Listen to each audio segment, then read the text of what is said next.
What's going on, guys? Andrew Piluk Sports here. I'm back with another video. Today I'm going to be looking at the NHL's top 12 buyout candidates according to Sportsnet.ca's article. I'm gonna look at the top 12 that they listed for the possible buyout candidates for the 2017 offseason. And yeah, we're just going to dive right into it. First, I'm going to give you guys a little bit of a background. The NHL buyout period will open on the latter of June 15th or 48 hours after the Stanley Cup final. So if a player is bought out, they will not be able to re-sign with the team that bought them out, but they will be able to sign with any other team. They will become unrestricted free agents. Now, this part might confuse some people, so I'm just going to read this directly off of Sportsnet. Buyouts are paid over twice the number of years remaining on the player's contract. The rate is 1/3 of the total remaining salary for players under age 26. And 2/3 for those 26 and older. Also, players that are injured or are recovering from injuries from the past season, they cannot be bought out. Some of the names on this list may change because the expansion draft is coming up and you never know if there's side deals going on. I mean, we have to expect it. There's going to be a lot of movement coming up. So some of these names might actually get traded to Vegas because they have a lot of cap space, or they just might be dealt in general. You never know. Like I said, the expansion draft is going to change a lot of people's opinions, and head office is going to make a lot of different moves because they're going to have to move around some parts here because a lot of teams are strapped to the cap or just plain out can't afford the buyout. So the first name on here is Dan Girardi. 3 years, a $10 million contract, and $3 million in signing bonuses. This is obviously one of the guys that I expected to be on here because I've mentioned it in other videos. The New York Rangers are going for more defensemen, and he just doesn't fit into their plans anymore. They need to get younger, or they need to get guys that can put up points. Now, he holds a no movement clause, and you know, if you look at his statistics, he's not really putting up the numbers that the Rangers want him to. So like I mentioned, buying him out would obviously allow them to fill another roster spot, a little bit of cap relief, and they'd be able to move in a younger guy or sign somebody else. If the Rangers bought him out, it would be $6.67 million spread evenly over 6 years. I'm trying to move this quickly, so let's get on to the next guy, and it's his teammate, Mark Stahl. Mark Stahl's current contract is 4 years with a remaining cap hit of $17.2 million. This one is a little bit longer.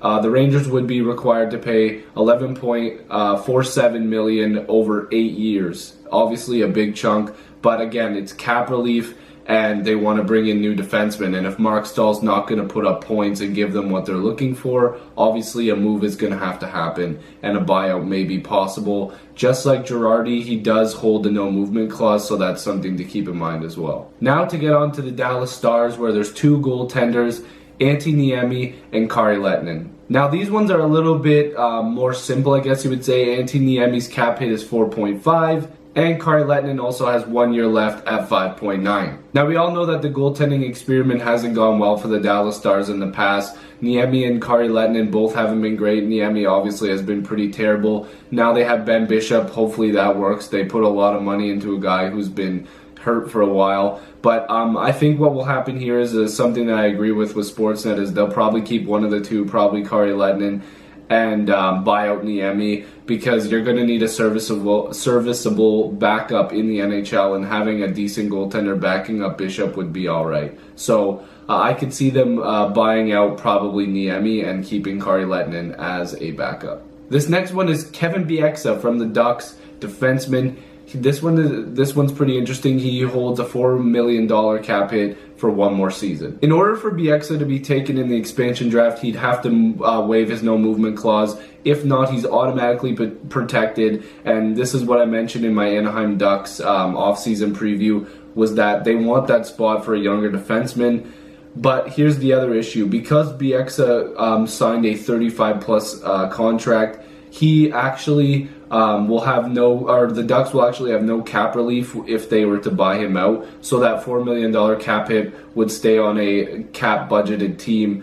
They're very, very, very close to the cap. And like I said, the Ducks are going to have to do something, because them losing a young defenseman is counterproductive to what they're doing. They need to clear out cap space, and that's why the Corey Perry situation gets pretty interesting. This one surprises me a little bit. I can see where they're coming from, but this one's Benoit Pouliot on the Edmonton Oilers. He has $8 million remaining on a 2-year contract. Pouliot was pretty much invisible in the playoffs. He had no points over 13 games. Throughout the regular season, I think he had like 14 points and was like, I believe, a -5.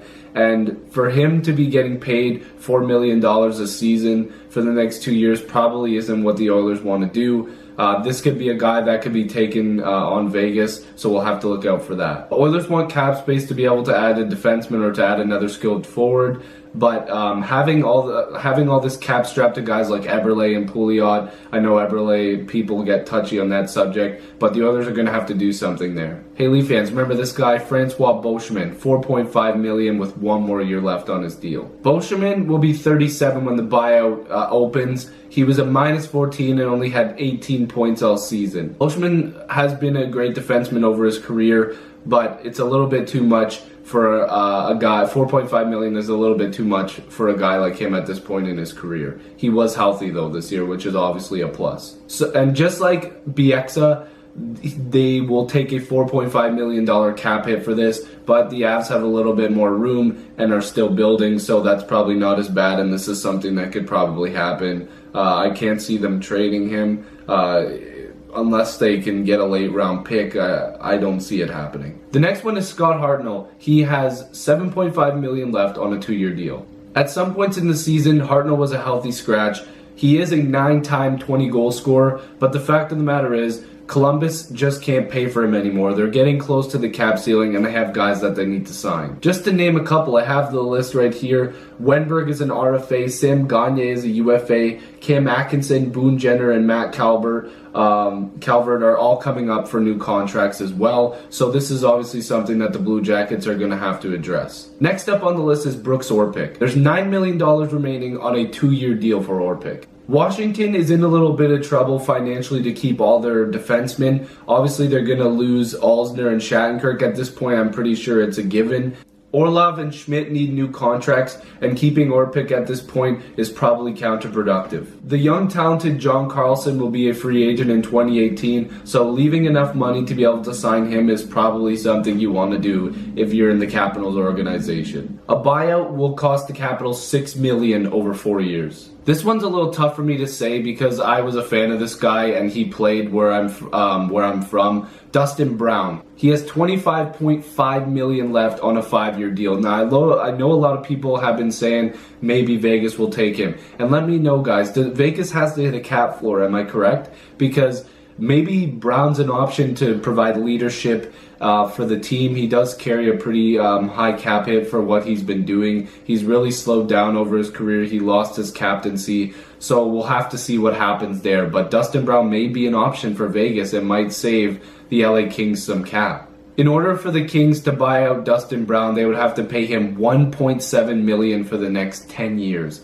So obviously this one would not be too bad on their cap, but it is pretty long. Next up, another NHL great, his teammate, Marian Gaborik, $15.9 million remaining on a 4-year deal. Gaborik's contract would make the Kings pay $10.6 million spread out over 8 years. The LA Kings higher up think that since he was injured and obviously wasn't very healthy, that he will have a bounce back season after putting up a career low. I think he only had like 10 goals.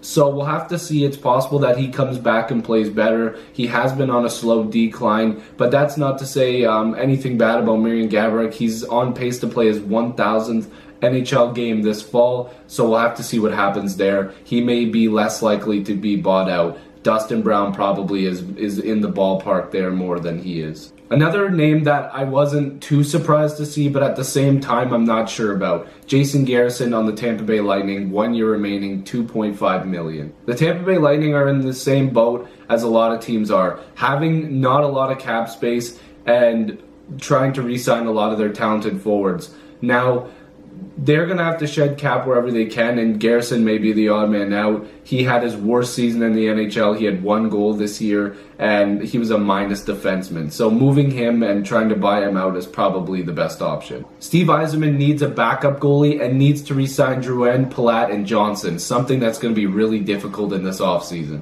And of course, now the water cooler wants to come on right when I'm making a video, but Garrison's no movement clause is also there, and his buyout would come cheap at $1.67 million. The last person on the list of the top 12 is Matt Moulson. Matt Moulson has $5 million plus $3 million in signing bonuses left on a 2-year contract. Moulson is a guy that I don't have too much to talk about other than the fact that he may stay just because he didn't get a lot of ice time under Dan Bylsma, and we all know he was fired. So to be fair, he may get a new shot under the new regime that's coming in for Buffalo. And to be fair, he may have a bounce back year. Him and Josh Georges are all the people from Buffalo that are most likely to get bought out. That cap hit, even if he does come back pretty decent, I don't think he'll ever live up to the rest of his contract. So that was the top 12, roughly 13. They added other names in there. I just wanted to mention all those and give my thoughts on it.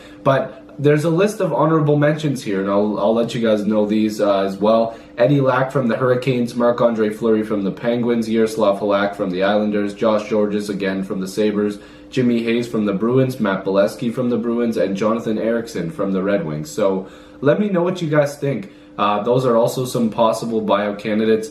Also, if you were at my live stream, thank you very much for coming in. I know that Ducks fan was there. We had Gaming TV, a bunch of guys in there. There was a bunch of names I'm trying to remember, though, but we'll be doing more live streams. I was with my buddy Audie. So subscribe if you're new. Check out my podcast, the Audie and AP Sports Podcast on iTunes. I'm probably going to be adding that in the description box if it's not already there.